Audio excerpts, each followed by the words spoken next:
ایک بہت اہم موضوع ہے والدین کے لیے دعائیں۔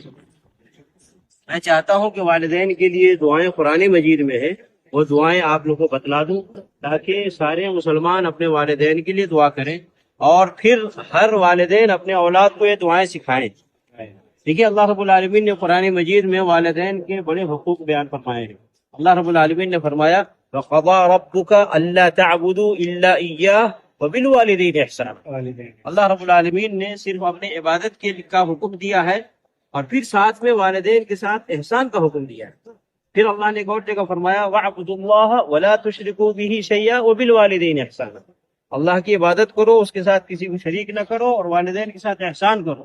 اور جگہ اللہ نے فرمایا وَلَا تَقُل لَّهُمَا اُفٍّ، والدین کو اف بھی نہ کہو، وَلَا تَنْهَرْهُمَا، وَلَا تَنْهَرْهُمَا، ان کو ڈانٹو بھی مت، وَقُلْ لَهُمَا قَوْلًا كَرِيمًا، اور والدین کے ساتھ عزت والی بات کرو۔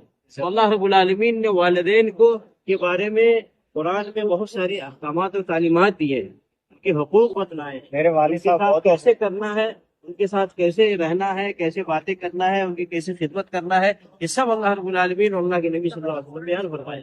اس لیے ہر مسلمان کو یہ جاننا چاہیے۔ اب قرآن میں والدین کے لیے کچھ دعائیں، یہ دعائیں ہر مسلمان کو یاد کرنا چاہیے، وہ اپنے والدین کے لیے دعا کریں اور اپنے بچوں کو سکھلائیں کہ وہ آپ کے لیے دعائیں کریں۔ اس میں ایک دعا ہے ربنا اغفر لی ولوالدی وللمؤمنین یوم یقوم الحساب، یہ والدین کے لیے۔ اور پھر ایک دعا ہے رب اغفر لی ولوالدی ولمن دخل بیتی مؤمنا وللمؤمنین والمؤمنات، یہ بھی والدین کے لیے ایک دعا ہے۔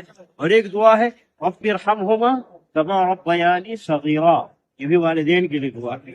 اس لیے ہر مسلمان عورت ہو یا مرد، اس کو چاہیے کہ اس دعاؤں کے ذریعے اپنے والدین کے لیے دعا کرے اور اپنے بچوں کو دعائیں سکھائیں تاکہ وہ آپ کے لیے دعائیں کریں۔ کیوں؟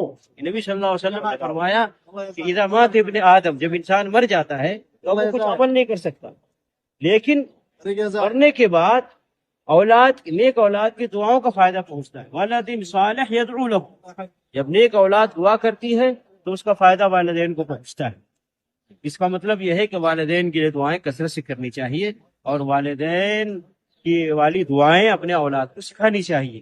ہم دیکھتے ہیں آج کل بہت سارے لوگ ہیں بچوں کو دیندار بناتے ہیں، دیندار نہیں بناتے، مالدار بناتے ہیں، دنیا کی ہر چیز سکھلاتے ہیں، ان کو دعائیں نہیں سکھلاتے ہیں۔ میں جانتا ہوں بہت سارے ہیں انتقال کر گئے، لیکن اپنے والدین کے لیے وہ دعا نہیں کر سکتے، جنازے والی دعا نہیں پڑھ سکتے، جنازے میں دعا نہیں پڑھ سکتے۔ بڑے افسوس کی بات ہے۔